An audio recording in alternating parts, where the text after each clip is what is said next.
Okay, so let's continue our discussion of some of the terminologies in cryptocurrency. So testnet. So testnet is basically a form of blockchain or whatsoever that is still in development, and we are just using it to okay, we have just test running it and see if it's actually ready for the public to use. So it could be available to developers, it could be available to other persons, but it's not available to the public. Why? Because maybe it's not complete or it's not mature enough to release it to the public. So we're basically testing it out. Then we talk about tokens. So tokens are basically things that most times they are based on Ethereum, maybe Neo or whatsoever, that can enable anyone to access certain stuff that happens in the cryptocurrency world, like and enable them access maybe the ledger or do payments, or tokens can help them maybe in the creation of contracts, smart contracts, or help them in doing things like reaching consensus or doing things like voting. So tokenless ledger. So this is kind of a piece of ledger that does not need a token to actually operate. Then we have transaction fee. So when you send your money from your wallet to someone else, let's say any amount, there's a fee that they charge you, like your normal traditional banks. They charge you a certain amount of fee. So in Bitcoin they call it, it's even in general when they tell you a transaction fee. Then you have Trezor. So Trezor is basically like nano ledger. It's a hardware wallet manufacturer that provides hardware wallets for Bitcoin, Ethereum, and some other altcoins. Then by Trustless, we are saying this is a digital contract and the rest of them. Like say for example, you are sending money from a wallet on somebody else's wallet. There is no third party that you're going to trust and say, okay, should anything happen, it's going to verify and all that stuff. The Trustless means you're putting your faith in these computer codes and saying, okay, they've actually tested them and they are true. You're putting your faith in computer code, so you're not trusting any person, rather you're trusting the computer. Then Turing complete means for a computer system to be Turing complete, or a computer language to be Turing complete like Ethereum, it has to be a system that can run on any other system, that can actually run on the codes should be able to run on the system as it can run on a general purpose computer. Then on permission ledger, these ledgers that you could call them permissionless ledger. They are ledgers that don't require keys or permission or whatever to be able to access them. You can call them open ledger. Anybody can access them. Then vanity address is basically a human readable address that contains numbers and letters and the rest of them. Then you talk about Vitalik. Buterin is the brainchild behind Ethereum, and it's a genius indeed. Then volatility. So volatility has to do with repeated rapid changes that happens to a commodity or an asset. So let's take for example, Bitcoin is one of them. Many cryptocurrencies are very volatile. The price could change in a minute and the rest of them. Not even a minute, seconds. You talk about wallet. So wallet is basically the same thing like your okay, we all have bank wallets in our pockets. We have a kind of wallet in our pocket. We could store things like our ID, we store things like some cash or certain information like SIM card or certain stuff. And then wallet is basically what gives you control of your funds and the rest of them. So with your wallet, you are able to access okay.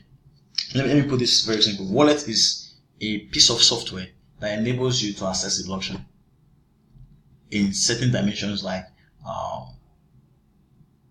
sending and receiving payments. So that's what a wallet can do. So a wallet is a piece of software that enables you to access or interact with the blockchain in terms of sending and receiving. So with your wallet, you can access, you can input your private keys to send money or a cryptocurrency, and you can input your you can give someone your private key, the person can input it to send you money. When you have web wallets, these are wallets that are based on the web. Then you have Way. So Way, I try to actually know how much is this. I think this is 1 million trillion. If you send it like that, 1 million trillion Way is equals to 1 Ethereum. And then Whale is basically a big investor. So some of the times they permit it per se, like when it comes to ICOs or cryptocurrency. So Whale is an investor who has large amount of money, and they affect the price of cryptocurrencies. Like, let's take for example now, there are some ICOs you want to buy into, and they tell you that we are offering per se, and this per se, anybody that has maybe $15,000 can actually invest in this per se. Okay, therefore let's invest in this in this platform. And such persons, let's see something. Let's take Trust for example.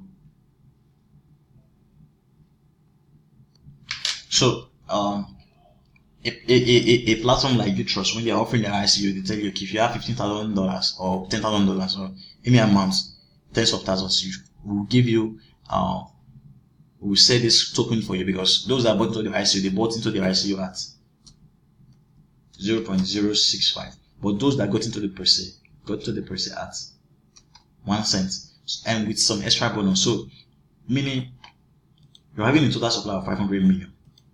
How 500 million, depending on how many they sell, let's say 100 million. So you have 100 million. So if someone puts in, let's be logical, $100,000, let's say $100,000, the person should be able to access 10 million of these tokens. Now, if the person access this kind of platform, and the person maybe, I think the price is this now. You saw the peak the price went to, and the person immediately says, because it has a large chunk of it, immediately says 10 million, everything it has at once, it's going to affect the price. Or the person buys 10 million of it now, as it's the price is, person puts in a lot of money to buy 10 million of this coin, it's going to affect the price. So ways are people who have large amount of money, they affect the price of it. And then Whitepaper is basically a piece of document where